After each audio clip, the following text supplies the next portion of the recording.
la bière, le temps de la bière. Attends. C'est extrêmement intéressant pour vous de voir un mec en train de boire de la bière. Heureusement que l'émission ne va pas être limitée, cantonnée à ce geste. C'est quand même le titre de l'émission, donc c'est normal. Ah, mais il y a quelqu'un avec nous. Notre invité ce soir, écoutez, ça me fait très plaisir d'accueillir Frédéric Louvier, qui Bonjour. vit, je crois, en Bretagne. Salut Fred. Salut Jean-Pierre et Nicolas. Oui, je suis en Bretagne, à Riec-sur-Belon, dans le sud du Finistère. Ah, ça me Et rappelle des huîtres, ça. ah bah oui, les huîtres du Belon, oui, oui. Dès qu'on a envie de faire un apéro, on va dans le Belon récupérer des huîtres. Qu'on mange directement Hum. sur place, on ramène ici, que tu as déjà goûté. Oh oui, souvent. Et avec grand plaisir. Fred, la question rituelle. Oui. Comment s'est-on rencontré? Ouh, vieille histoire. J'étais instit en Ardèche, dans un petit village perdu qui s'appelle Valgorge. Moins Hein. perdu que la boule, mais perdu quand même. Ouais. Et j'avais dans ma classe une certaine Leïla, qui était donc ta fille, et qui l'est toujours.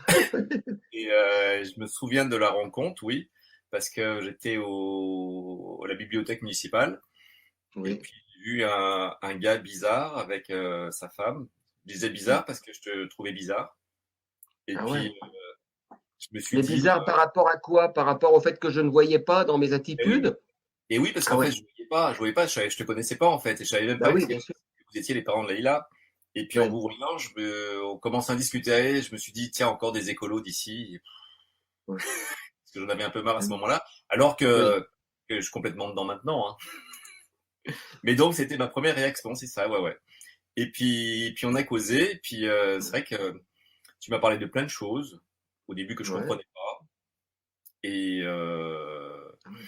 et en fait on a lié des liens comme ça en fait. Tu as réussi à Oui. m'apprivoiser, à m'ouvrir à plein de choses, et voilà, c'était le début Belle d'une longue amitié. amitié Absolument. depuis je sais plus 98, non, C'est possible, ouais, Leïla. ouais, Et deux ans. t'étais un très très bon instit. Enfin, en tout cas, voilà, je le signale au niveau pédagogique. Ça Puis va, alors, ce ça. qui était vraiment bien, c'est quand on enlevait notre fille, parce qu'on l'enlevait assez souvent, contrairement aux autres instits, tu dis, oh, mais c'est drôlement bien, elle va aller voir l'autre côté du monde, plein d'autres choses, et elle reviendra avec plein d'enthousiasme, et elle apprendra beaucoup plus qu'à l'école. Faut dire, Tu me quand on disais des voit choses. un mot où c'est écrit notre fille partira dans tel ou tel pays, bah, c'est sûr que c'est 1000 fois mieux que de rester en classe et pas photo. Et un jour, le Frédéric, faut pas le répéter, hein, je le dis parce qu'on est entre nous, hein, il y a personne. Un jour, on allait en Turquie, en Turquie, ouais. Et Fred s'intéresse à beaucoup, beaucoup de choses, notamment, il me dit, mais est-ce que tu me ramènerais pas des petits morceaux de pierre d'un temple grec? Et c'était vachement sympa parce qu'on était allé à Éphèse avec Marie et Leïla. Et avec Leïla, qui aimait beaucoup son instinct, elle me dit, il faut qu'on prenne des pierres. Mais je dis, on peut pas prendre des pierres d'un temple, ma fille. On va gratouiller, voilà, on va prendre des miettes, tu vois, de pierres, voilà. Et on a trouvé quelques petites miettes qu'on t'avait ramenées, des tout petits cailloux Oui, qui appartenaient à l'histoire. Et je sais que tu étais absolument réjoui. Et un oui, jour, grande déception, notre ami Fred et sa femme de l'époque, n'est-ce pas, oui.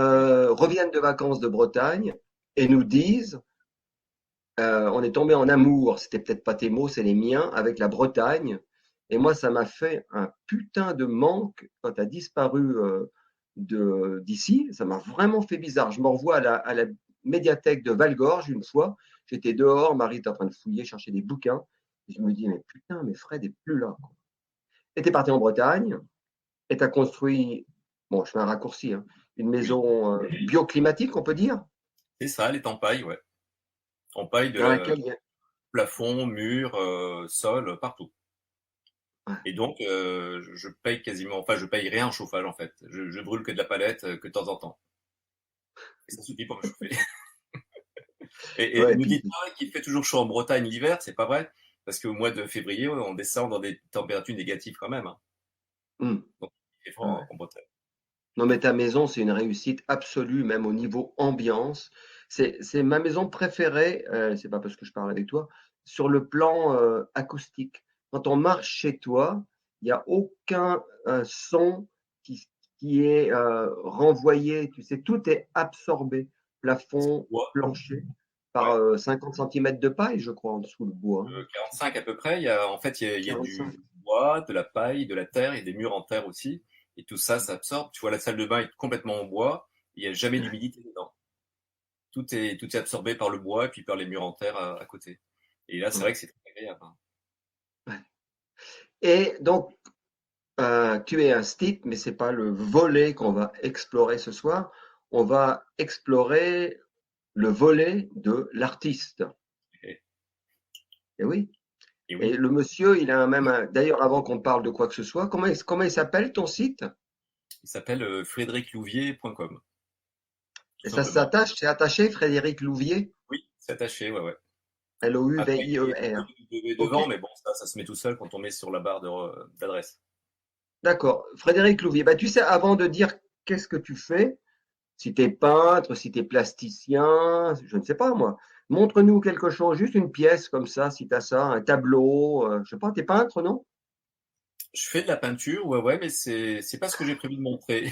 C'est des périodes Ah, par-ci par-là, et c'est plutôt de la céramique. Donc là, j'ai une tête que je prends, alors je fais gaffe avec la caméra. oui, Ici, donc ça, c'est une tête qui fait partie de ce que j'appelle la série des têtes dessinées.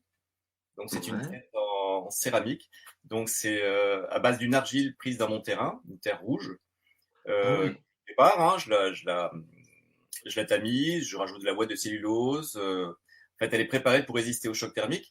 Après, je mets un engobe blanc, c'est-à-dire un engobe, c'est une terre liquide, en fait, tout simplement, hein, qui va colorer cette terre rouge. Je la cuis une oui, fois, et une fois qu'elle est cuite, bah, j'écris dessus ou je dessine dessus. Soit, par exemple, on voit celle-ci là, où j'ai dessiné, je la centre un peu mieux, avec un crayon en céramique, un crayon spécial, mhm. ou celle-ci où j'ai mis des écritures façon brouillon d'écrivain. Et là, c'est à la peine. Brouillon d'écrivain. Oui, parce que souvent, je montre à mes élèves des brouillons bien dégueulasses d'écrivains Ouais, célèbres, et je trouve ça très très beau. Et je leur ouais, montre qu'on peut faire des trucs dégueulasses et être des grands écrivains. Mais je trouve ça tellement beau que j'ai voulu faire cet effet-là sur une de mes têtes, celle que je montre. ok. Et j'aime beaucoup en fait. Et donc après, je la recuis encore une fois pour fixer Mhm. le dessin. Et après, il y a une autre cuisson où je mets on peut appeler ça un vernis ou simplement une couverte, c'est-à-dire un émail transparent qui va donner un aspect brillant à l'ensemble. Et soit j'ai fait une cuisson raku, c'est-à-dire je la sors du four à 1000 degrés, donc elle est rouge, je la prends avec des pinces, je me protège avec des gants, et je la mets dans une caisse en métal avec de la sciure dedans, et un couvercle. Donc la pièce la sciure, bah, elle enflamme le tout. Donc c'est une deuxième cuisson qui se passe. Je mets le couvercle pour qu'il n'y ait pas d'oxygène, et il y a ce qu'on appelle à ce moment-là une cuisson en réduction. C'est-à-dire que comme il n'y a plus d'oxygène, il va y avoir une utilisation de l'oxygène qui est contenu dans la pièce et dans l'émail par les flammes. C'est compliqué à expliquer ça. Et, Non, non, continue, c'est bien. et le métal, par exemple, le cuivre, par exemple, il Oui, va parfois retrouver sa couleur de métal cuivre. Ou alors aussi l'enfumage, ça s'appelle aussi un enfumage. La oui, fumée, le noir de la fumée va rentrer dans les fissures du verre. Du verre, ce que oui. j'appelle le verre, c'est l'émail. C'est Et l'émail. parce que le choc thermique fait, quand on passe de 1000 degrés à 20 degrés dehors, l'émail va être tressaillé de partout, il va fissurer de partout avec des micro-fissures. Et là, la fumée va pouvoir rentrer dedans.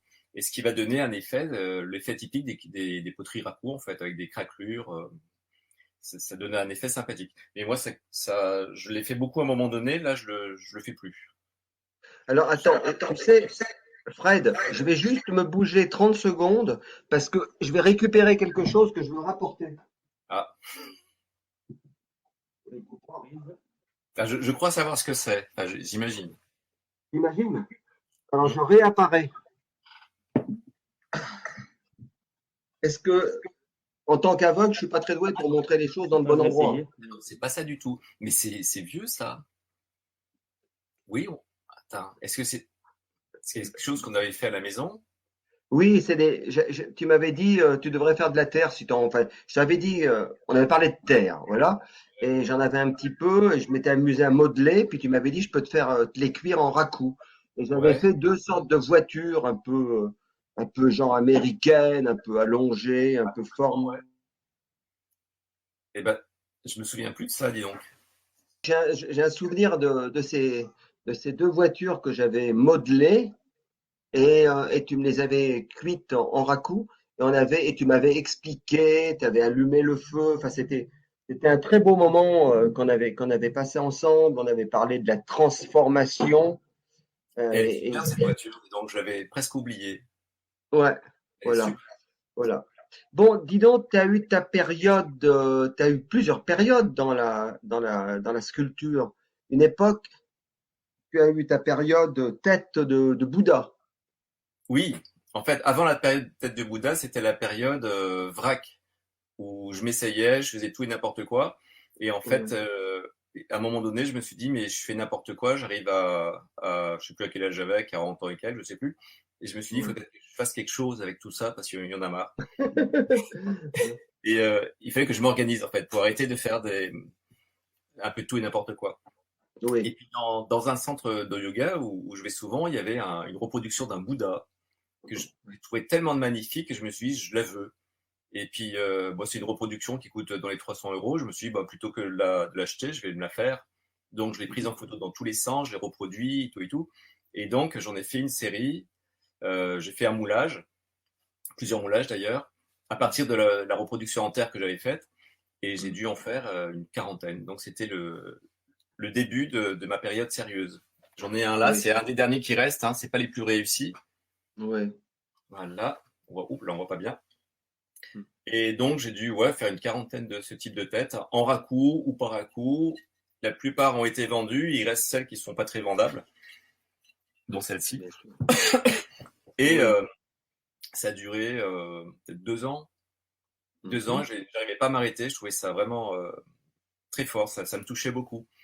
Et à un moment donné, bien sûr, tout passe. Et je me suis dit, tiens, ces têtes de Bouddha, ces têtes méditatives, pourquoi ce sera toujours des Bouddhas avec des longues oreilles? Pourquoi pas une Mhm. tête un peu d'Européen? Pourquoi pas? Oui. Ou autre. Donc, je me suis mis à faire, parce que j'ai montré tout à l'heure, une tête pareille, donc avec le visage paisible, avec un léger petit sourire, et hop, et il fallait qu'il y ait dessus quelque chose, parce que la tête toute seule me m'allait pas. Et Mhm. donc, c'est là que sont venues ce que j'ai appelé les têtes dessinées. Donc, les têtes avec beaucoup de dessins dessus. Donc, c'est un peu comme une personne qui était dans un état méditatif. Et puis, en fait, tous ces dessins qui apparaissent un peu partout, qui ont différentes significations, hein, que je connais pas vraiment parce que je fais ce qui vient. Euh, et ben c'est un peu ce qui s'agite quand on est dans un état de calme, de repos, tout le mental qui s'agite dans tous les sens, qui part dans tous les sens et qui crée. Ben là, celle que j'ai montée, c'est des petites fleurs. Dans une autre, c'était le brouillon d'écriture, donc L'écriture. ce qui peut se passer dans notre tête en fait. Hein. Oui, totalement. Voilà. Chez moi, Après, chez moi. oui. Vas-y, vas-y. Ah oui, tu allais te dire chez toi, parce que chez toi, tu as une tête comme ça avec un poème que tu as fait, que tu as créé toi-même. Ah ouais, ça c'est quelque chose auquel je tiens beaucoup et que je montre souvent. Mm. Ma compagne m'a offert pour mon 98e anniversaire une tête que Fred avait faite, sur laquelle il avait gravé un de mes textes qui parle de la source de l'inspiration de la poésie, si j'ai bonne Oui, mémoire. et d'ailleurs, ce texte, je t'ai pas demandé, et je l'ai mis Attention, dans le à propos, parce que c'était tellement très parlant, ça, que oui, je l'ai mis. Je t'ai pas dit, mais non, je te le dis, voilà, il faut que tu le saches. oui, oui, copyright, on s'arrangera tout à l'heure. Voilà. Et donc, Ça va te coûter quelques douzaines d'huîtres, un prochain passage. pas de Et souci. puis, comme tu aimes bien faire de la plongée, peut-être que tu iras chercher des araignées. Oui, oui, oui, ma combinaison est trouée, mais je peux y aller quand même. L'eau est à 14 degrés. Et, euh, Ah, oui. et donc, après, c'est peut-être, enfin, pas après, en fait, j'ai pas précisé une chose, c'est que je suis parti de 2 moules, parce que je n'allais pas refaire les têtes à chaque fois. Hmm, Parce que ces têtes, c'est des supports comme peuvent l'être des toiles de peintre, en fait, tout simplement. Hein. Donc, j'ai c'est fait 2 ça. moules, un moule masculin, un moule féminin. C'est à partir d'eux que je travaille. Et je travaille toujours dessus aujourd'hui, même s'il y a quelque chose qui bouge. Hmm, Et donc, après, je suis passé dans des. Là, je les ai pas ici, mais en fait, c'est des mêmes genres de têtes que celle-ci, mais la plus haute fait 1,80 m. Avec des grands coups, non, c'est pas ça? C'est des grands coups, des colonnes en fait. On peut appeler ça des têtes colonnes. Je C'est les des ai appelées. colonnes, ouais. Ouais. Et donc, celles-ci, il y en a 2 qui ont été vendues et les autres sont toutes en état d'être refaites en fait, parce que j'ai pas, c'est pas abouti encore au niveau de l'émaillage, au niveau de la couleur, de ce que je veux, c'est pas clair. Donc elles sont en réserve et puis elles attendent que je trouve une idée géniale pour leur donner une nouvelle peau. Et donc celles-ci, je les ai arrêtées. Mais bon, je les ai faites avec la technique de la jarre à la corde. C'est-à-dire qu'il y a une Ah, structure en bois sur laquelle on enroule une corde. Et sur cette corde qu'on a humectée, ben, on y met de la terre en fait. On monte tout au sommet de la structure. ouais. Et donc ça fait 3-4 cm d'épaisseur. Et sauf que là, c'est pas une jarre, c'est une sorte de cône, un grand coup géant en fait. Et dès que la terre est assez sèche pour se tenir toute seule, eh bien, Mhm. j'enlève la structure en bois parce qu'elle est faite pour s'enlever, et j'enlève la corde. Du coup, ça tient. Il y a plus, ça tient tout seul. Il n'y a pas de souci. Et après, je lui greffe une tête. Et donc ça, bon, ça rentre pas dans mon four parce que mon four il est trop petit, mais donc je les Bah coupe en oui. 3 ou en 4. Et après, je les ressoude. Et donc, c'était une période comme ça aussi, plus courte. Et après, j'ai fait les céphaloïdes. Alors, en voici un. Alors, Le céphaloïde, c'est qu'est-ce que une c'est? espèce de tête autonome. Là, si une tête poisson, c'est une Ah, tête sur laquelle il y a des nageoires. Elle est autonome, elle n'a pas besoin de cou, elle se débrouille toute seule. Donc, il y en a 3 ou 4 comme ça. Il y a une tête avec, au niveau du cou, elle a une sorte de griffe d'aigle, par exemple. une Euh, tête. Ah oui, une tête ouais, autonome. C'est vraiment intéressant. Ouais. ouais, elle se débrouille toute seule. Bon, c'était un petit passage, Et, ça, et celle que je montre, et elle me comment plaît. c'est venu? Par exemple, l'histoire des têtes autonomes. Est-ce que tu arrives à nous refaire la genèse? Est-ce que c'est un rêve nocturne? Est-ce que c'est une graine d'idée comme ça qui a fleuri sur le jardin de ton esprit? Je sais pas comment c'est venu, je m'en souviens plus. Mais en général, c'est vrai que j'ai tendance à faire ce qui vient, quoi. Et si c'est ça qui vient, bah ça vient, quoi. Des fois, Oui. j'essaie de trouver une explication parce qu'on me demande, mais des fois, j'en ai pas. Je vais te donner un conseil d'artiste. Ouais. Enfin, je suis pas artiste, hein, je fais semblant. Mais il faut toujours donner. Les gens, ils attendent des réponses. Il faut leur Bah filer oui, des réponses. Mais on c'est sait très toujours bien comme qu'il n'y en a pas. On sait très bien qu'il n'y a pas de passage. On sait très bien que les choses arrivent comme ça et on se dit ah. Et en fait, oui. elles arrivent comme ça. Pourquoi? Parce que c'est Et pour par nous contre, émerveiller, en fait. et je viens de me souvenir là, parce que je te dis, je sais pas d'où ça vient, mais je sais que j'ai donné une explication sur mon site, mais je sais plus ce que j'ai Je me suis dit. dit, alors donne-nous l'explication de ton site, ce Bah qui je nous l'ai pas. Si empêchera pas de. j'ouvre le site là, Ah non, non, non, c'est compliqué, ouais. bah Ok. oui, là je l'ai pas en tête, j'ai Oui, oui. oublié. Tout à fait. Ok, ça marche. Et comment t'es arrivé à la Terre, Fred? Tu te souviens des premiers, Ouais. de la première fois? Est-ce que tu as vu des gens travailler la Terre? Est-ce que, tu vois, qu'est-ce qui t'a donné envie d'acheter de la Terre? Parce qu'on achète de la Terre au début. D'abord, c'était le dessin je dessinais beaucoup sur les bancs du lycée, j'écrivais sur les tables, sur mes cours, j'écrivais partout. C'est là que j'ai appris à dessiner Ouais. d'ailleurs. J'ai fait un peu de terre aux Beaux-Arts, j'en ai fait 2 premières années de Beaux-Arts. Et là, j'ai découvert la terre à ce moment-là, en fait. Après, qu'est-ce qui s'est passé après? J'ai fait un peu de chômage. Je faisais beaucoup de peinture aussi à ce moment-là. Et puis un jour, je suis allé visiter un fabricant de fèves artisanales des galettes des rois, à Saillant dans la Drôme. Mhm. Et donc, j'ai regardé comme il faisait, je me suis dit, mais c'est génial ça, il n'y en a que 2 en France. Donc, je vais être le troisième. Donc, Ah, donc c'était un projet intéressant. Puis mon beau-père, voyant enfin, il s'inquiétait pour mon avenir, il s'est dit, bon, je vais lui avancer le prix d'un four. Donc, je me suis acheté un ah, four, qu'il m'a offert après parce qu'il a vu que c'était désespéré, que je lui rembourserai jamais. mhm. Et j'ai commencé en fait, par faire des fèves. Donc j'avais une technique bien plus efficace que celle de la personne que j'avais espionnée dans la Ah Drôme. ouais, ah ouais. En fait, moi j'avais fait une série des monuments de la ville de Lyon. J'habitais à Lyon. Donc il y avait le Fourvière, il y avait l'hôtel de ville, il y avait, enfin je ne sais plus ce qu'il y avait exactement. Et en fait, la technique, Cathédrale Saint-Jean, probablement. non, je n'avais pas celle-ci. Non. Je sais pas Bon. pourquoi. Enfin bref, j'en avais 5 ou 6. Et Mhm. en fait, la technique, c'était Je fais le modèle sur une forme assez grande, finalement. Comme ça, je peux Ouais, faire les détails, c'est facile, plutôt que faire un truc tout petit. Je fais sécher la terre, elle perd 10 à 15%. À ce oui, moment-là, je refais une empreinte en terre sur cette tête, ce monument là lyonnais qui est tout sec. oui. L'empreinte elle-même, eh ben, en séchant, elle va réduire encore de 10 à 15%. Et puis je fais ça plusieurs fois de façon à avoir une pièce minuscule, donc une fève. Après, Ah, je t'es, fais un moule en élastomère, et après, il n'y a plus qu'à faire la série. Et donc, t'es moi, vraiment un malin, hein, quand même. eh ben, j'ai appris que les Grecs avaient cette technique aussi dans l'Antiquité. Je l'ai appris après, mais bon, c'est comme si j'avais découvert moi-même, on va dire. Ah, Et, bah complètement, ouais. Oui, et oui. ouais, La taille initiale, tu peux juste répéter? La taille initiale que ça avait, la sculpture? La la taille. taille initiale, Ouais, la peut-être taille. peut-être que le modèle du départ devait faire un peu moins de 5 centimètres. D'accord. Je Donc, pense, hein, dans les plus gros bâtiments. Et puis après, la taille d'une fève, on va dire 3 bah oui, c'est tout. centimètres dans ces Oui, eaux-là. Ah oui, oui. à peine, ouais. Mhm. Ouais. Il fallait retravailler un peu parce que tu perdais en détail quand même, hein. Oui, bien sûr, oui. Oui.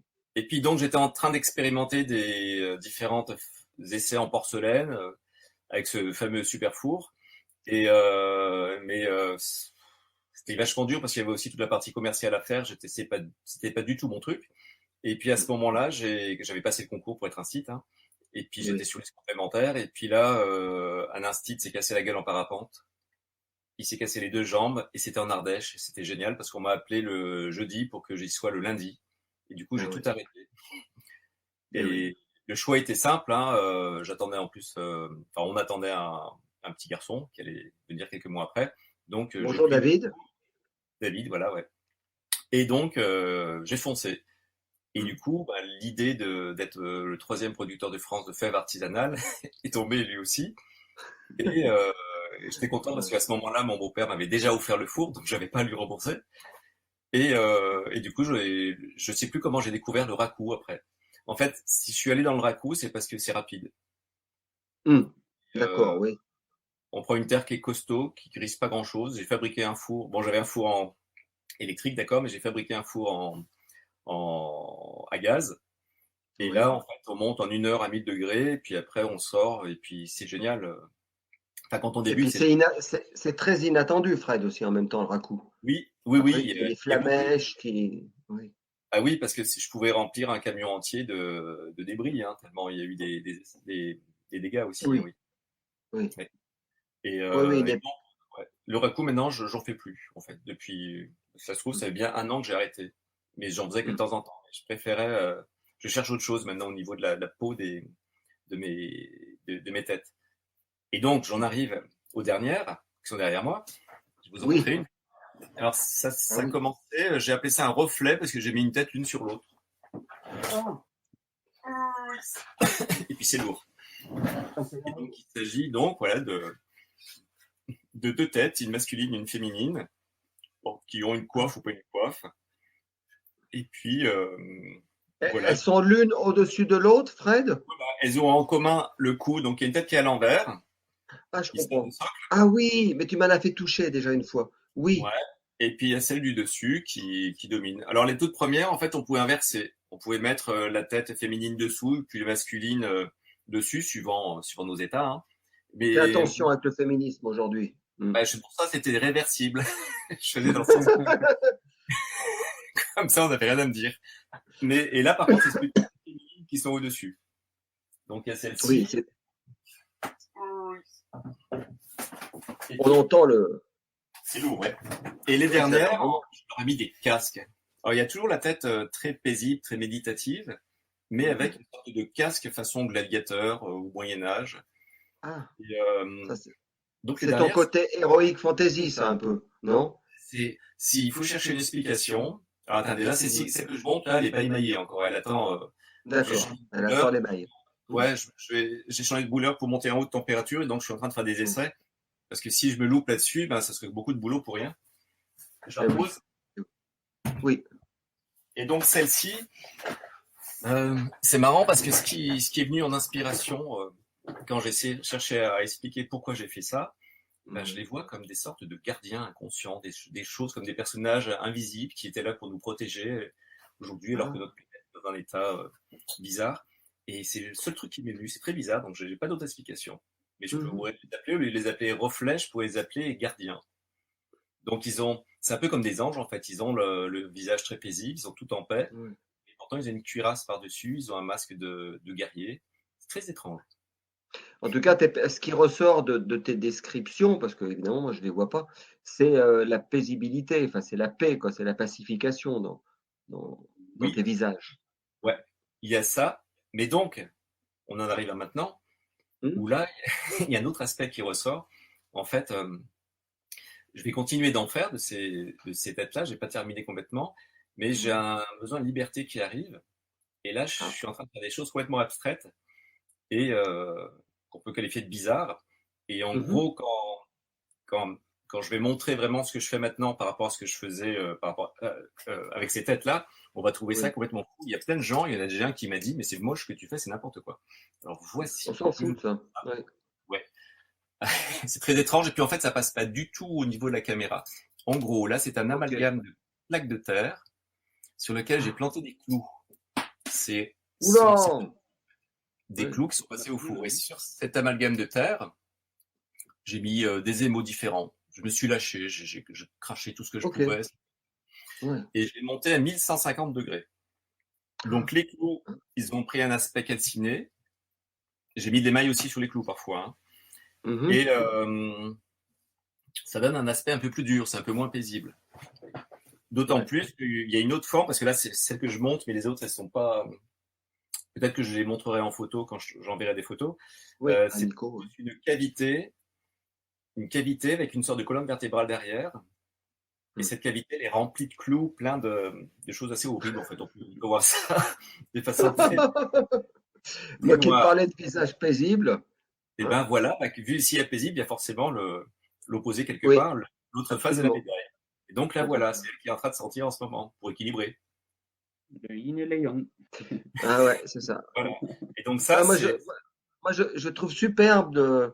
En fait, là, on a visité un petit peu ta galerie interne, tu vois. Ouais, En fait, tu nous as mis à l'extérieur ce qui se passe à l'intérieur de toi-même. C'est ça que j'aime voilà. beaucoup quand j'interviewe des amis à tendance artistique, parce que ça me fait chier, moi, le mot artiste. Des amis qui aiment créer. Ce que j'aime bien, c'est que quand ils nous montrent leur production, leurs textes, leur peinture, en fait, bah, ils parlent d'eux. Bah oui, Ben oui, tu bah vois. oui. Et donc ça, j'ai bien senti quand je les ai faites, ces choses étranges avec des clous de partout et qui ont subi Ouais. l'épreuve du feu, parce qu'en fait, j'ai Ah changé de ouais, brûlure pour avoir un truc qui puisse monter à 1280. ah ouais, Mais en c'est fait, énorme. ce qui m'excite beaucoup, qui me touche beaucoup, c'est Mm, quand je sais, j'entends le bruit du four, c'est un bruit magnifique, que je vois mm, la lumière qui sort à l'intérieur, et je sais qu'il se passe une transformation à l'intérieur, il y a quelque chose de fort qui se mm, passe. mm. Et c'est comme si j'étais dedans pour le travailler, mais c'est pas moi, quoi. C'est le feu. Et Ah ouais, j'adore ce qui en je- sort.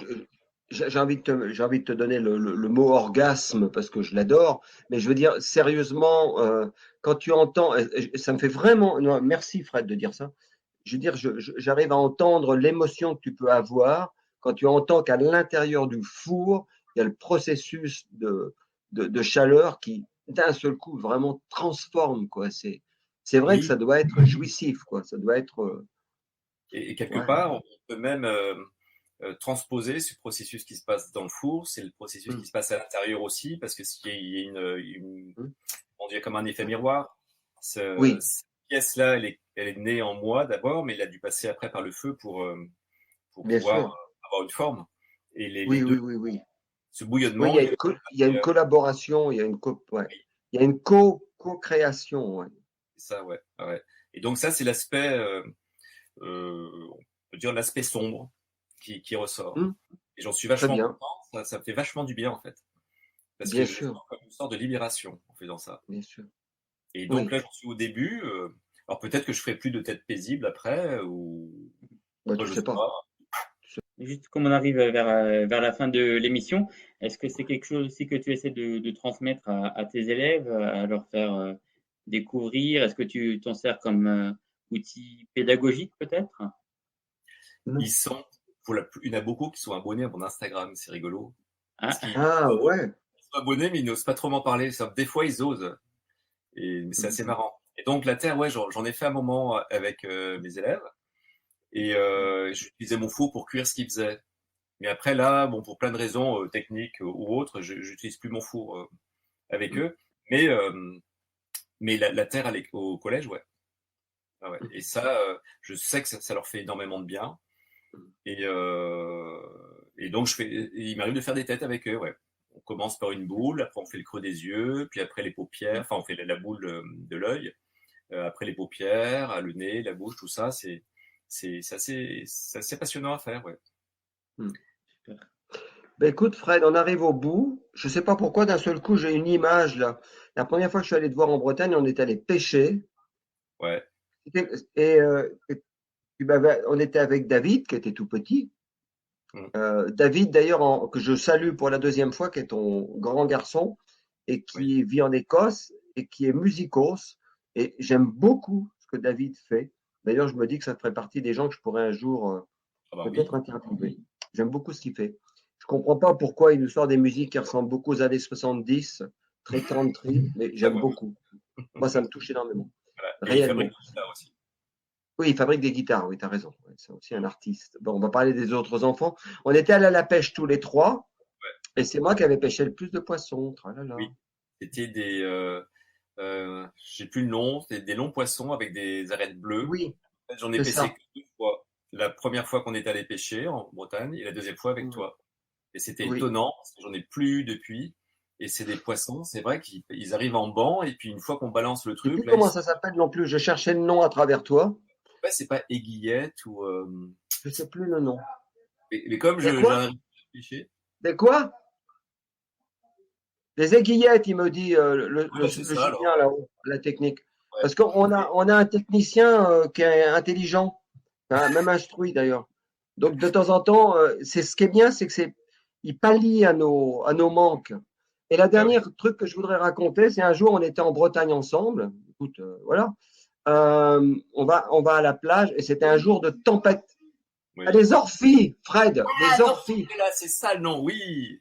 Super, Orphie, merci. c'est comme ça que tu me l'avais vendu, Oui, les 6 poissons ou 7 poissons que j'avais attrapés, ouais, moi, n'est-ce pas, avec ouais. ma chance de cocu.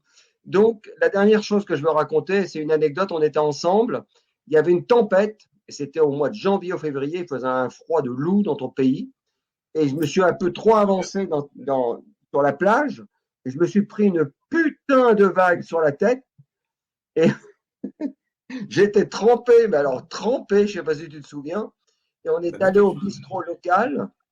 Et le gars du bistrot, il disait, mais les touristes sont imprudents, c'est très dangereux. Et moi, j'étais trempé de la tête aux pieds. Je sais pas si tu te souviens de cette histoire. Oui, bah, c'était pas dangereux, c'était juste une vague, hein. Non, C'est pas comme si tu allais sur la jetée, que tu t'allais prendre une lame. bien sûr, bien sûr. Une piqûre, Mais quoi. j'étais Mais c'est, mouillé. ah oui, bien. Bien même, C'était ouais. le baptême de la Bretagne. Et j'aime pas le froid. Tu sais bien que je suis Oui, mais une d'abord, il vraie, faisait quoi. pas froid, hein, à ce moment-là. Bon, ben, merci beaucoup à vous deux, Rapide. Merci à toute l'équipe. Merci à toi. à toute l'équipe, ouais, Julien, Nico, et à toi, Fred. Et puis, on va mettre tous les liens pour que vous puissiez retrouver Frédéric. Et Ton art. son art, ses expressions, mais en tout cas, tu nous as vraiment bien parlé, tu nous as donné envie de te découvrir un peu plus. Et puis, bah, peut-être qu'un jour, je le répète de temps en temps, peut-être qu'un jour, on trouvera un terrain pour faire une grande fête et réunir tous les amis du temps d'une bière, parce qu'en fait, c'est quand même mon idée derrière tout ça. Ciao à tous. Bye Merci. bye. Ciao.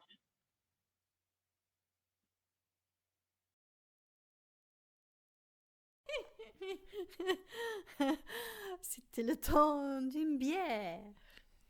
It was a time for a pint.